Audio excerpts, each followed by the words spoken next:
Hi everyone, Gerry Dulac along with Ray Fittipaldo at M&T Bank Stadium, where the Steelers suffered another one and done in the postseason, 28-14 to the Baltimore Ravens, in our postseason wrap-up report brought to you by Savinas, Kane, and Gallucci at Mesothelioma and Asbestos Lawyers with 85 years of experience. Call them for a free consultation. And Ray, was pretty much the same old thing. They end the season now with 5 consecutive losses.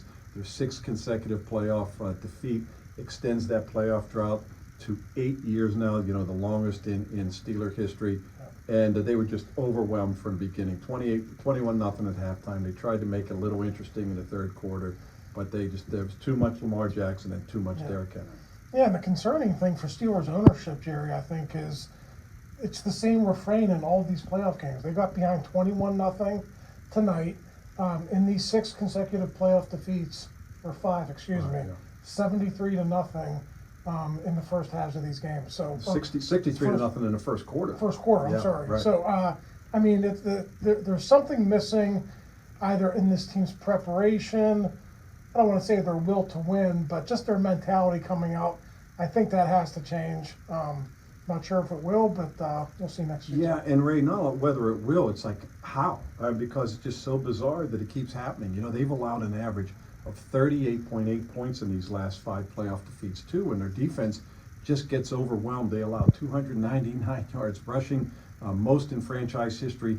3 weeks after Derrick Henry ran for 162, you would think that's the last thing they were going to allow to happen. He went for 186. He had 100 in the first half when the Ravens just overwhelmed them from the beginning. 19 first downs to 2, 304 yards to 40. And like I said, Russell Wilson threw a couple touchdowns in the third quarter.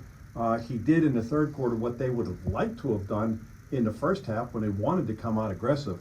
But when they got behind, it was just too much to overcome. And even when they scored, made it 21-7, Derrick Henry pops a 44-yard touchdown run. So whatever slight momentum they might have had, it was killed right there. Yeah, Gerry, what happened to this defense? You go back to the season opener in Atlanta, very stout in that game. Same thing in Denver the next week. It's almost like this defense peaked too early, and maybe some of the opponents made adjustments in the second half of the season, and the Steelers didn't. But, Gerry, there's no excuse. When somebody runs on you for 299 yards, you're either getting out-schemed or you're giving a lack of effort. And I don't know which one it was tonight, but to me, when you lose in the playoffs like that, it's probably going to cost somebody their job. And Ray, this is a defense that has 3 Pro Bowl players and a first-team All-Pro in Cam Heyward, and they're just not good enough. I mean, Lamar Jackson was basically toying with them in the first half. Ran 11 times for 64 yards. You could see what they were trying to do there. At one point,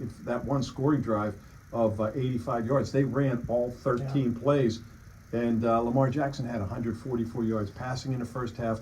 64 yards rushing, and they just had no answer for him. And even Mike Tomlin said afterward, he said his unique talents were was the X factor. Yeah, Gerry, as strange as it sounds, it was almost like the Steelers were unprepared for Lamar Jackson to run against them.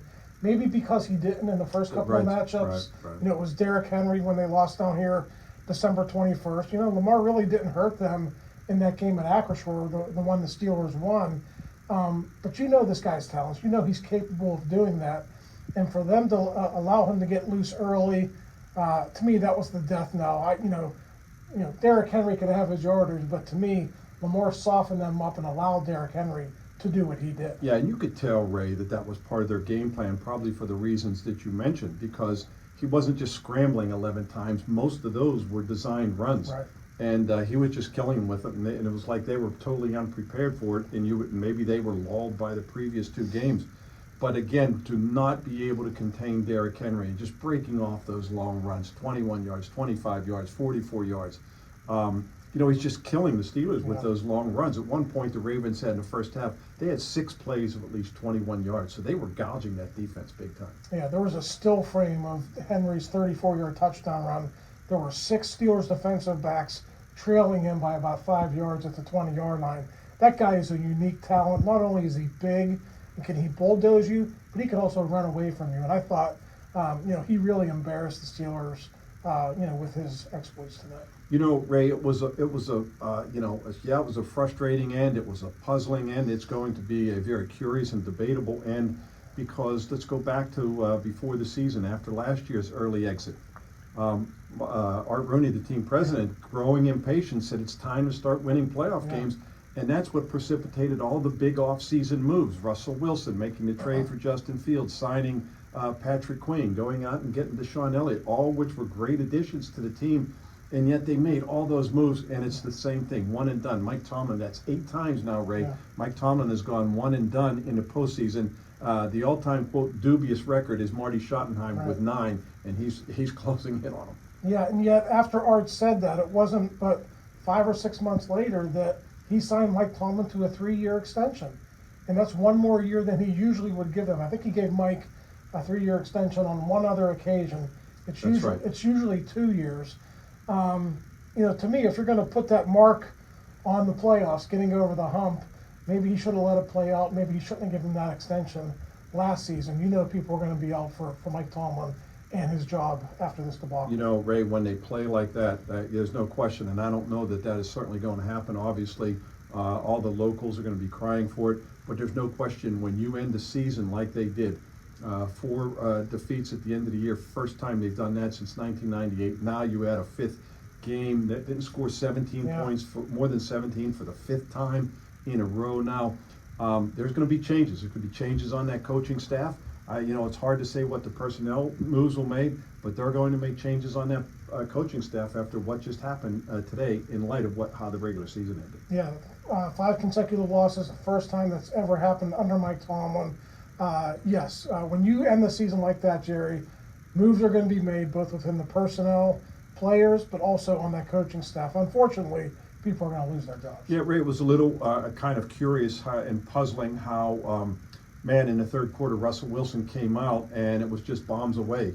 6 completions longer than 21 yards. Those 2 touchdowns, a great pass and play by George Pickens. Van Jefferson just ran by their one cornerback Brandon Stevens. Yeah. And, he threw for, I think it was 240 of his 270 yards in the second half, and they just couldn't do any of that in the first half. No, and I asked Russ about that after the game. Were they playing more man coverage in the second half? And he said no. They kind of mixed it up in the first half, and I guess they weren't getting those looks. But for the Steelers to do what they did in the third quarter and the fourth quarter, a little bit curious that some of those plays weren't there in the first half. It almost makes me think that Mike wanted to keep it close to the vest, not make those mistakes, and the only reason they opened it up was because they were behind by so much. Yeah, another quick and disappointing end for the Steelers, 28-14 here to the Baltimore Ravens. That's 6 consecutive playoff defeats, 8 years in a row without a playoff victory. For Ray Fittipaldo, I'm Gerry Dulac. You're watching postgazette.com.